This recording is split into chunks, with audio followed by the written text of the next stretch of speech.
I want to start out by saying I do not have right to this music. As a matter of fact, my wife picked out this song, and she said the name of the song she chose tonight is called Laughter, just like you spell it. So I'm going to tie that into my topic tonight, words of wisdom. But the subtopic is you reap what you sow. And I post that on Facebook. I'm coming from the book of James, specifically chapter 3. And what I would do, I would cover some things in chapter 3, and I would elaborate on them, and I would speak on theory, etc. But we're going to talk about the importance of the words. As I mentor to people, and young women and young boys and girls, adolescents, as I mentor young adults, I talk to them the importance about word. As a young kid, my grandfather instilled in me a phrase: word is bond, B-O-N-D. If your word is bond, you don't need money. You feeling me on that? That's strong. Now just say you're a millionaire and you call overseas and say do A, B, and C. If your word ain't bond, they're gonna say, oh no, man, don't worry about that. But he ain't gonna pay you. You feeling me? That's why word is bond. If you can't do something, make a call and say, I can't do it. If you offend somebody, because the tongue has the power of life and death, be man or woman enough to call that person and say, I'm sorry, I was wrong. See, words are just like medicine. It brings either joy or strife to the bones. Be the type of person that have love and joy in your heart. We're going to talk about that tonight. Be encouraging. Be the type of person that always got encouraging things to say that lift people's spirit. Therefore, people would love being around you. If you got harsh words and you evil and envy and jealousy and you always got something negative to say, people don't be around you. As a matter of fact, turn my soul, my whole inside be turned upside down. I could feel evilness. I can feel things that you say. And there are a lot of people like that. You know, are you sensitive? That is a strength from God, because I know the power of the tongue. I know that words can encourage you. I also know that words can break you if you're weak-minded. Let me say this right here. Y'all know the parable of the weeds and the wheat, where the wheat is the kingdom of salvation. On any given day, any of us can become weeds. It all depends on the circumstances.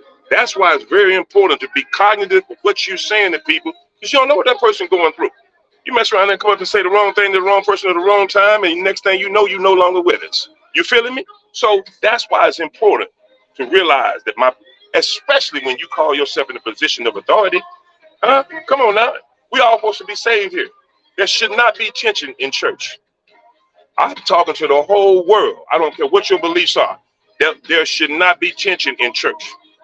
Now, I'm going to turn this music off. As I said, I don't have rights to it. My man, BB Weiner.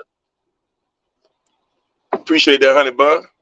Let me go into our show, and I'm going to try to make this fun, adventurous, thorough, so we can learn and enjoy it. Can I get an amen? The book of James, chapter 3. Check this out right here. I'm going to start off with earthly. When you hear the word earthly, that's referring to having this life only in view. Earthly, meaning right here on earth, this planet. You only focus on this planet. You're only concerned with what things are going on down here. And you're not worried about your afterlife. You're not thinking about what's going to happen when I die. Where's my soul going? So when you hear the word earthly, having this life only in view, that is a bad place to be in, because first of all, this world is cold-blooded. Ain't nobody going to show you no love down here. Matter of fact, most people feel like if I can make him mad, that's going to make me feel better, because misery love company. No, you mess around there and come to the wrong person at the wrong time, and you won't have a situation. That's why we need to be careful in what we say and who we're talking to. And if you're a man or woman of God, you ain't supposed to have that in your heart no way. Excuse me. Turn on the fan right here.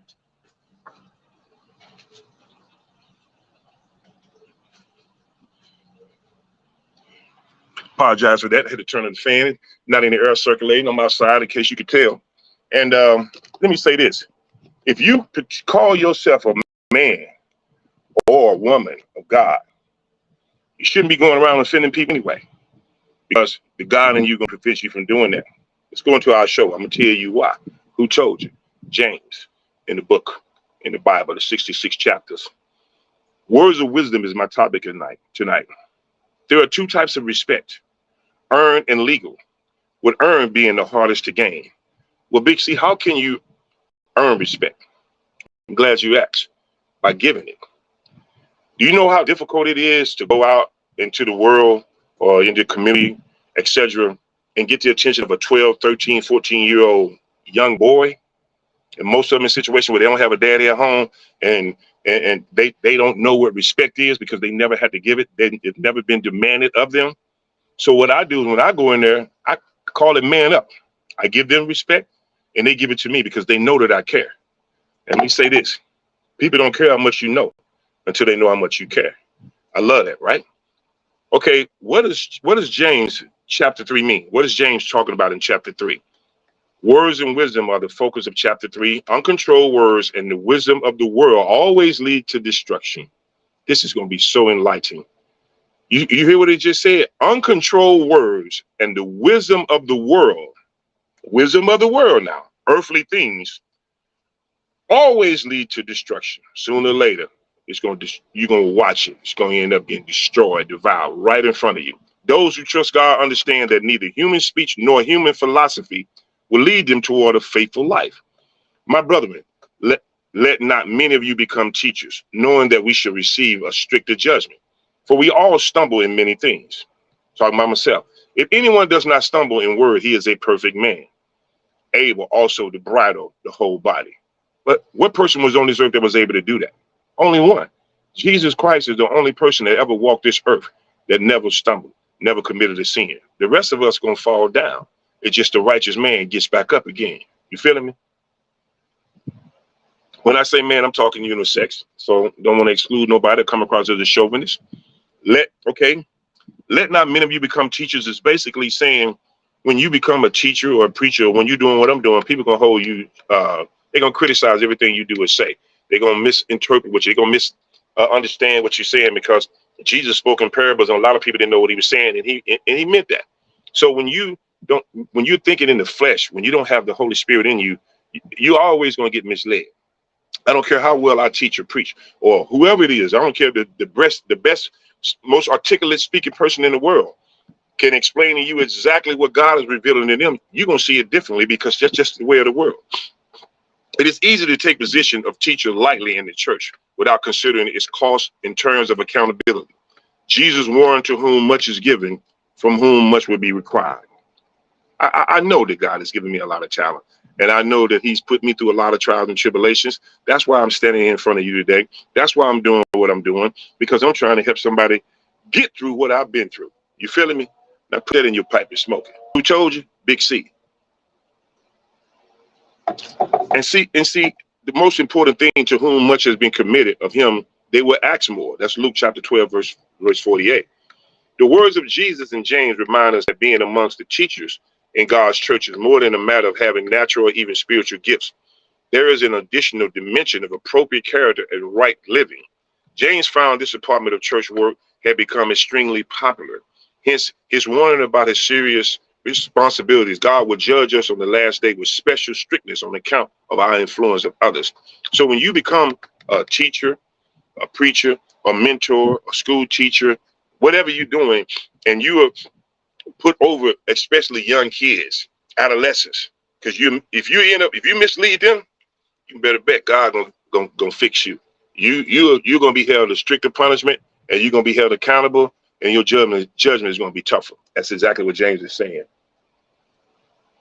Therefore, teachers were both tested more and would be judged more strictly. Their case is awful. They shall receive greater condemnation than common sinners. They have not only sinned in thrusting themselves into the office of which God has never called them. Whoa, that's cold-blooded. I mean, some went. So you come in there and you call yourself preaching or teaching, and you killing the spirit every time you talk, that means you went. Don't come talking to me. I ain't trying to hear that. You feeling me? They have not only sinned in thrusting themselves into that office to which God has never called them, but through their insufficiency, the flocks over whom they have assumed the master perished for lack of knowledge, and their blood will God will require at the watchman's hand. The comparative adjective greater means stricter, implies degrees of treatment at the judgment seat. For we all struggle, we all stumble in many things. We all do. We all stumble in many things. The great accountability of teachers is especially sobering in light of our common weakness.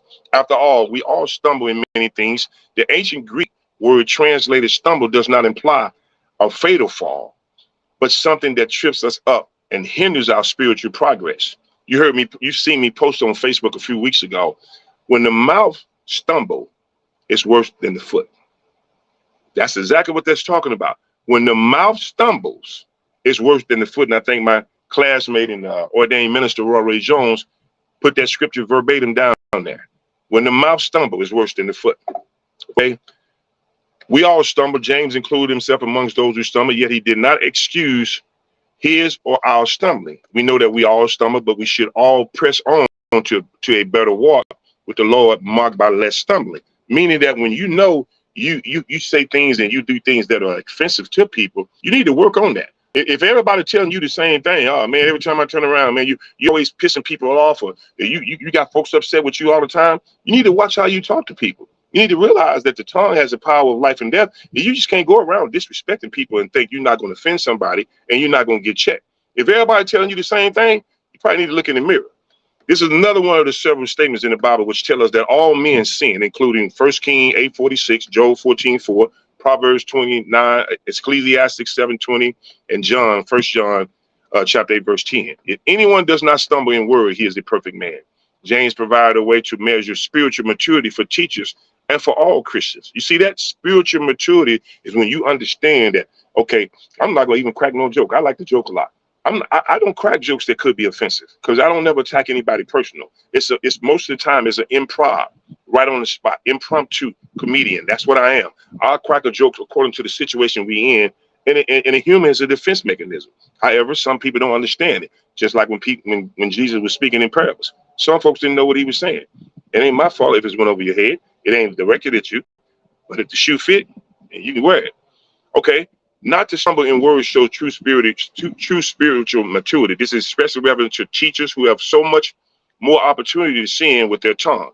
How are you going to get there if you never begin? You see what I'm saying? So a lot of times people say, well, you know, you're inexperienced. Well, until you give me the opportunity, I'm always be inexperienced. Until you start teaching, you don't know how to teach. Until you start preaching, you don't know how to preach. Until you start speaking, you don't know how to speak. So until you start riding a bicycle, you would always fall down. Sports, whatever it is, you have to gain experience by knowledge. And then how do you gain knowledge and experience? By trying. And every time you fall, you get back up again. You feeling me? We stumble in words about ourselves without boasting, exaggeration, and selective reporting. I was a former athlete, and we talk trash. I don't know about other sports, but I know on the basketball court, people would say things to you as much as they could. If they couldn't stop you physically, they would say words to you mentally to try to take you out your game. So it just become habitual to where I talk a lot of trash. I mean, I was raised up in a pool hall down there in Durham out of no dudes. And if you went up in there, you going to get roasted. So you have to learn how to crack on people and come back. Because if not, you going to leave there crying every day. Right there on Skid Row. So don't take it personal. I'm just cracking jokes. But I know when you're disrespecting me. I know when you're trying to offend me. Just like I know how to offend somebody when I want to. Trust me. I know the power of the tongue. I understand that the tongue has the power of life and death. And let me say this, because a lot of people are kind. People take your kindness for weakness. Don't think that I can't cross over. Don't think I ain't got no darkness to me, because I do. And you don't want to see that side. I'm scared of myself when I get mad. You feeling me? Okay, let's keep on going. We stumble in words about others with our criticism, gossip, slander, cruelty, two-facedness, and anger, or with flattery and insincere words meant to gain favor. Brown noses, kissing up, jocking somebody because they want a position of authority. If you incompetent, you always gonna have to kiss behind. I let my actions speak for me. You see what I'm saying? Either you with me or you against me. Don't worry about it. I am not gonna argue with nobody to serve the Lord, because I know that the harvest is plentiful and the workers are few. And a lot of people out here in position of authority don't want to work. How you think you going to heaven and you lazy? You got to work up there. The angels in heaven have jobs. So if you lazy down here, that's one of the things God hates, slothfulness. I can't stand a sorry man. I'm sorry, I can't. Ask my wife, you think I'm lying. I've always said that. I can't stand a sorry man. Matter of fact, I put it on Facebook 2-3 weeks ago. I got the belated father-in-law. It's two things I can't stand. A woman that won't bathe and a man that won't work. Because neither one of them make no sense. The power of the tongue. Indeed, we put bits in horses' mouths that they may obey us. You know, like when you put that little thing around a horse and you put that bits in their mouth, you put bits in horses' mouth that they may obey us, and we turn the whole body. Look also at ships. All day they are so large and driven by fierce wind, they are turned by a very small rudder wherever the pilot desires. Even so, the tongue is a little member and boasts great things. See how great a forest a little fire kindles? And the tongue is a fire, a world of iniquity. The tongue is so set amongst our members that it defiles the whole body. That is powerful. The tongue is so set amongst our members that it defiles the whole body and sets on fire the course of nature as it sets on fire by hail. We put bits in horses' mouths that they may obey us. A small bit in the mouth controls a strong horse. A small rudder turns that. I got that in bold. I got that in bold because if we have control over our tongue, it is an indication that we have control over ourselves. Whoever can control the tongue can bridle the whole body. James chapter 3, verse 2. However, if you're insecure and you feel like you got to smash somebody else to make you feel good about yourself, then you need to look in the mirror and check yourself, because your insecurity is making you disrespect somebody else.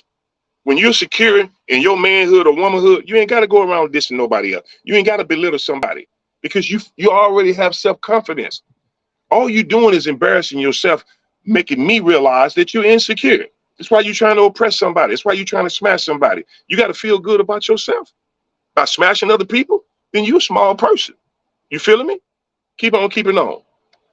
The bit and the rudder are small but extremely important. If they are not controlled, the entire horse, it is out of control, and the entire ship is out of control. It is possible for something as small as the tongue is to have tremendous power for either good or evil. You feeling me on that? The tongue has tremendous power for either good or evil. You heard me say in the parable of the wheat and the weeds. On any day, any of us can become weed. On any day, any of us can become evil. On any day, any of us can become good. It depends on what you choose or how you choose to operate, how you choose to react or respond. And that could happen anytime to anybody. Don't say what you won't do. You hope and pray that God will control you where you can restrain yourself, but don't say what you won't do. That's why we need to be careful with our tongue and how we talk to people. You don't solve problems of unruly horse by keeping it in the barn, or the problem of hard to steer ship by keeping it tied to the dock. In the same way, even a vowel sounds not the ultimate answer for the misuse of our tongue. You heard me say previously as I started, when you offend somebody, you got to be man or woman enough to say, I'm wrong. I'm sorry. I didn't mean that. I was angry and I said some things that I didn't mean.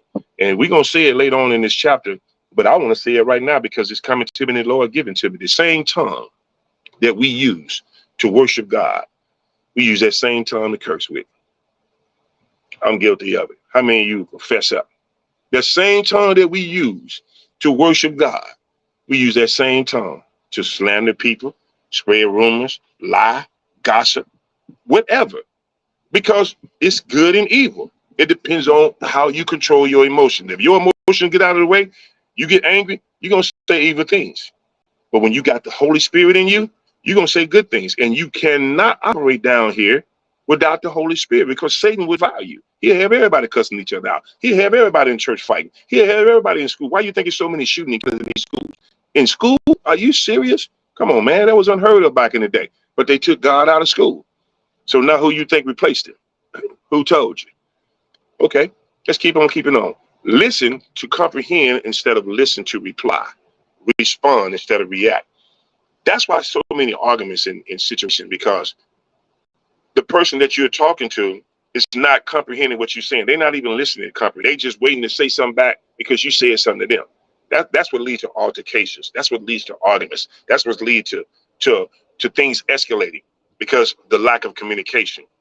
And when you come at somebody with disrespect, if that person calmly tell you, you ain't got to talk to me that way, or you might want to hold your voice down because you're making a scene, and that person is cool and calm, then you probably need to listen to that. You feeling me? See how great a forest a little fire kindles, and the tongue is a fire, a world of iniquity. Fire of the tongue has been used to burn many. Children are told, sticks and stone may break my bone, but words can never hurt. But that child rhyme isn't really true. The bitter pain of a word spoken against us can hurt us for a lifetime, long after a broken bone has been healed. That is very profound.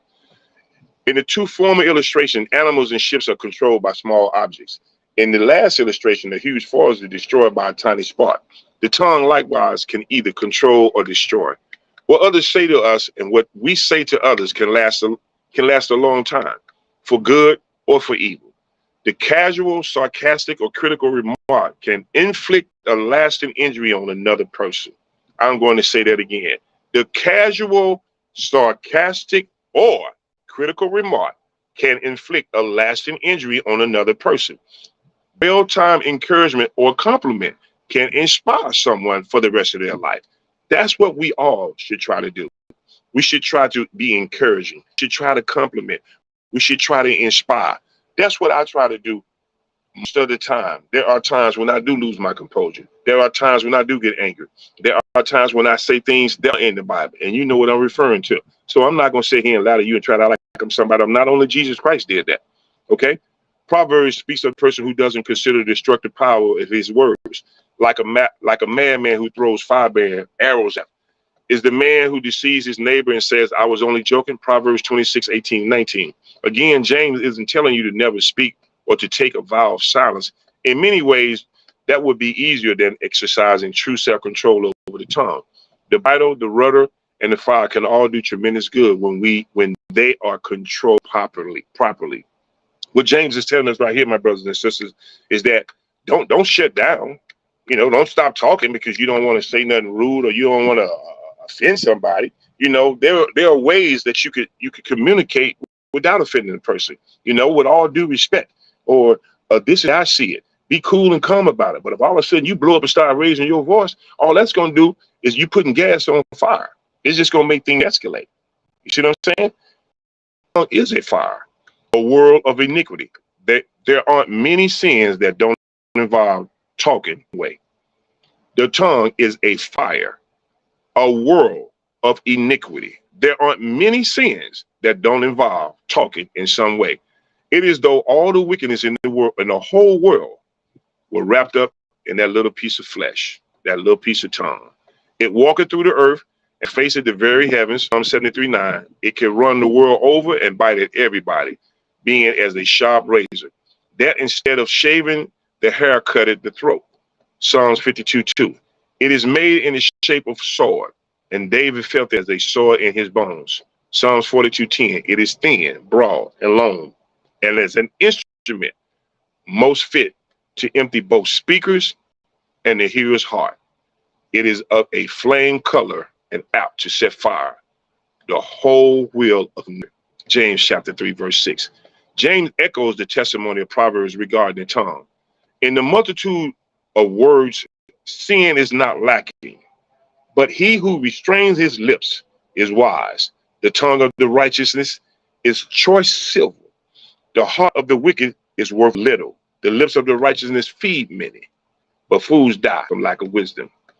Anxiety in the heart of man causes depression. You feeling me on that?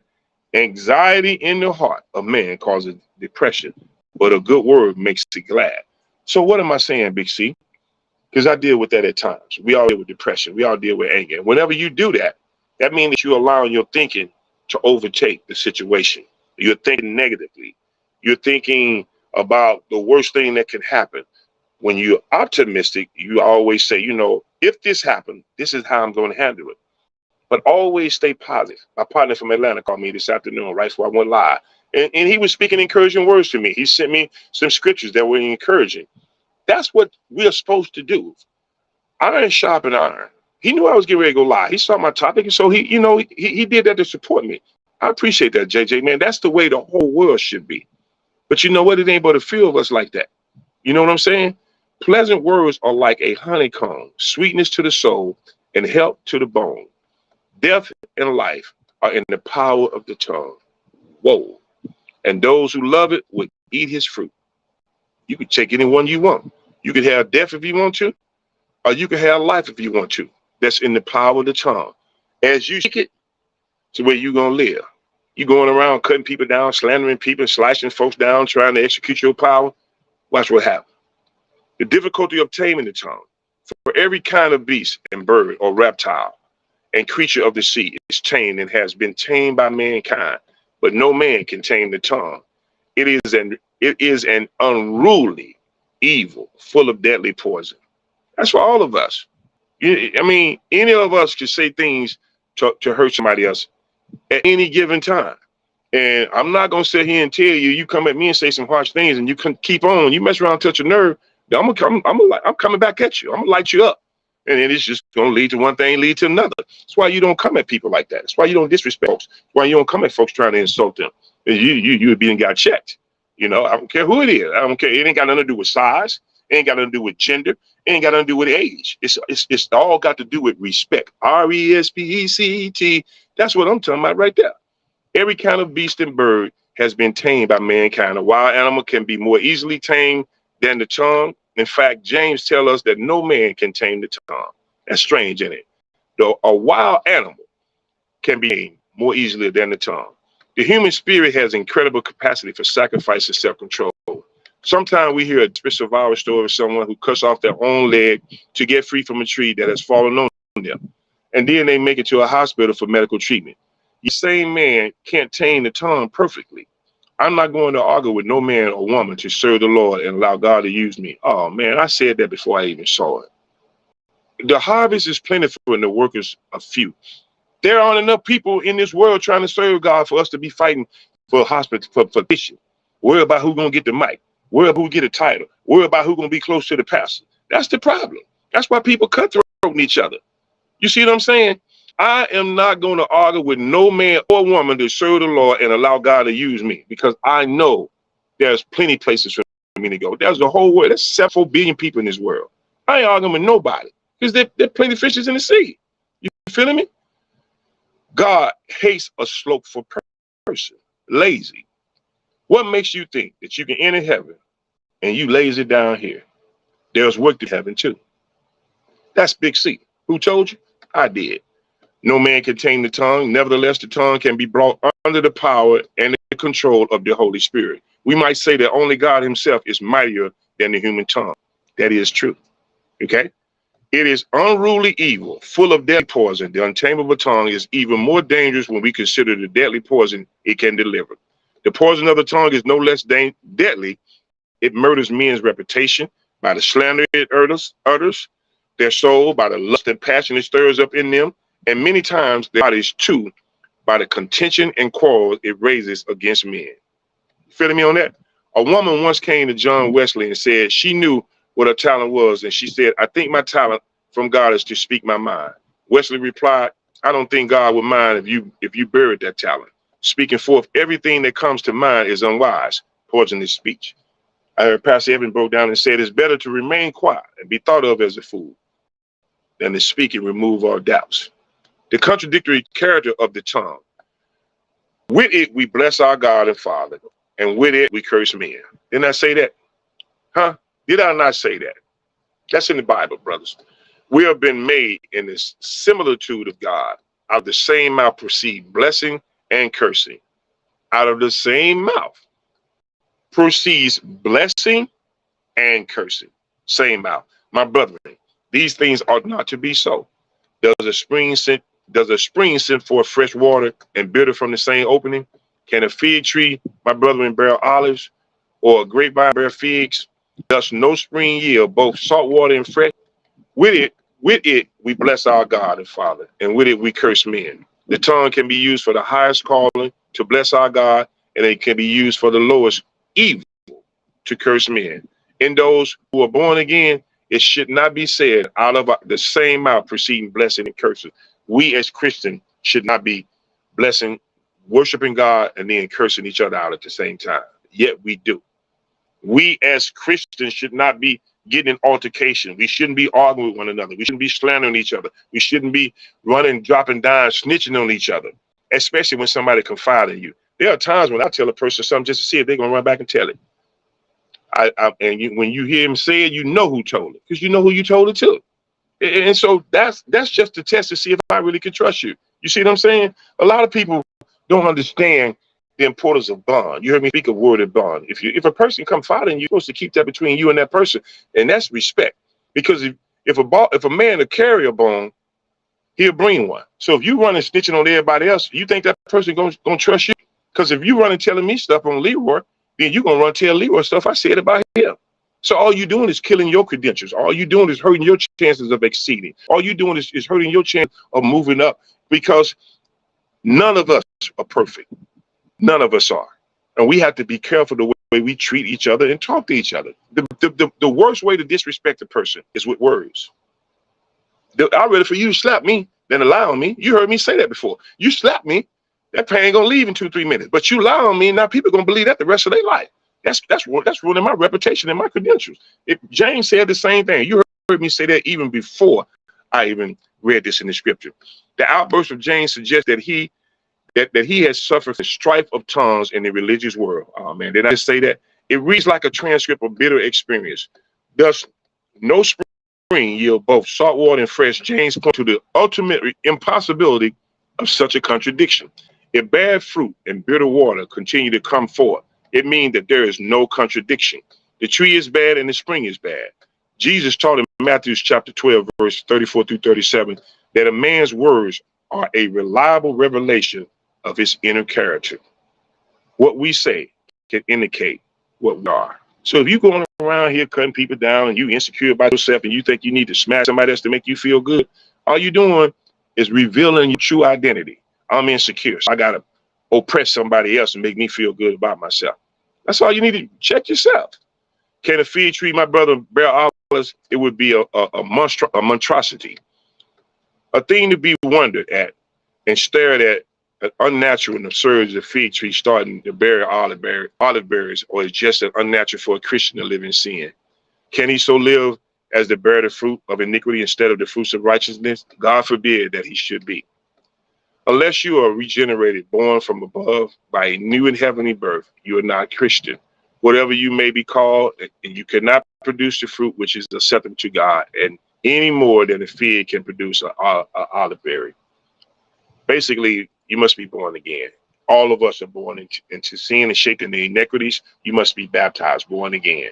That's all it's saying. You can label a fig tree, olive tree, and that would not make it an olive tree. If you call a fig tree olive tree, that don't make it an olive tree. You're lying. See what I'm saying? You can trim a fig tree to look like an olive tree. That would not make it an olive tree. You can treat a fig tree like an olive tree. That would not make it an olive tree. You can surround a fig tree with many olive trees. That would not make it an olive tree. You transplant that fig tree to Mount of Olives, and that would not make it an olive tree. You see how in today's world we got all this transgender stuff going on, people having sex changes, people doing this, people doing that, but the world is saying they have the right to do what they do. It's their body. That's not what God wants us to do. You can transplant a fig tree to make it look like an olive tree. You can put that tree up there and put olives on there, but it's still a fig tree. You feeling me? So that's what the Bible's saying. Don't shoot the messenger, okay? The demonstration of living faith is the presence of wisdom. That's all I'm trying to do. Words of wisdom. I'm just trying to put wisdom out there. And it's coming straight from the book of James. If you don't believe me, go read chapter 3. Read the whole book of James if you want to see what I'm talking about. Wisdom shows us how to do good works. That's what I'm trying to do. Who is wise standing amongst you? Let him show by good conduct that his work are done in the meekness of wisdom. Don't go by what I say. Watch what I do. That's what they're saying. Who is wise and understanding amongst you? At the beginning of James 3, the author addressed those who were teachers or wanted to be teachers amongst Christians. There he told such teachers how they should talk. Here he speaks about how they should live. James addresses the person who is wise and understanding. The word sophos, mean wise, was a technical term amongst the Jews for the teachers, the scribes, and the rabbi. It appears that the author is still speaking to those who were teachers. Here it is not what they say that he is concerned with, but rather how they live. I don't want to hear nothing about what you're saying. You're talking out the side of your neck. If you ain't living that lifestyle, if you ain't moving, if you ain't making nothing happen, faith without deeds are dead. Faith without actions are dead. Faith without works are dead. You remember that story I told about there were 4 birds in the tree and one took a notion to fly off, and how many was left? Well, if you just take a notion, you don't never move, ain't nothing gonna change. You feeling me? Who is wise? Let him show by good conduct. Wisdom is not mere head knowledge. Real wisdom and understanding will show in our lives by our good conduct. In this sense, wisdom and understanding are like faith. They are invisible inequalities. If a person considers himself to be wise or understanding, it is fair to expect that this invisible inequality will show itself in regular life. James told us how to judge if a person really is wise and understanding. Watch his works. Watch what he's doing. Watch how he lives. Watch how he respects his family. He provides for his family, especially if you're a man. You heard me say the two things I can't stand is the man who won't work and the woman that won't bath. Okay? Here it is right here. His works are done in the meekness of wisdom, and God shows you favor. True wisdom is also evident by its meek manner. Those who do their good work in a way designed to bring attention to themselves show they lack of true wisdom. If you're doing it to be seen or be acknowledged by others, no, you haven't denied yourself. So you definitely can't pick up your cross and follow Jesus. You're doing it to be seen. You're doing it for your own self-admiration. That's pride. One of the 7 things that God hates. You feeling me on that? You know, on meekness, basically gentleness, but not a passive gentleness. Growing out of weakness or resignation is an attractive attitude of deliberate acceptance. The character of earthly wisdom. But if you have bitter envy and self-seeking in your hearts, do not boast and lie against the truth. This wisdom does not descend from above, but is earthly, sensual, demonic. For where envy and self-seeking exists, confusion and evil things are there. You see what I'm talking about? For where envy and self-seeking exists, confusion and every evil thing are there. Bunch of destruction. And all you got to do is sit back and watch. Bitter envy and self-seeking, they are the opposite of meekness and wisdom, mentioned in James chapter 3, verse 13. These words actually refer to someone who has a critical, contentious, fight-provoking manner. Man, didn't I always say that? That's scary, man. That is scary. It is out of keeping with the temper of bitter jealousy and rivalry, spiritual self-ambition, factitious. Do not pride yourself on that, on the intensity and heart's zeal, which lead to such unscrupulous partisanship, which are sometimes justified as loyal to the truth. Religious people may be extremely provoking and defeat their own ends by overbearing methods. Right views and sound counsel may lose their effect if they are expressed by men who are self-seeking, partisan, and unscrupulous, controversial. If you out here trying to preach and disrespect somebody else, or you going against somebody else, or you just preaching because you trying to cut down Reverend Leroy, you're not getting your word from God. You win. You see what I'm saying? Let God send you. When God send you, you won't be out here fighting with other preachers and dismantling other people and get behind the pulpit talking about somebody else. And while I'm on that, let's get on these sports announcers and stuff, man. And you know, as a black man, I hate to see another black man on national television getting paid to criticize another black man or a white man too. It don't matter.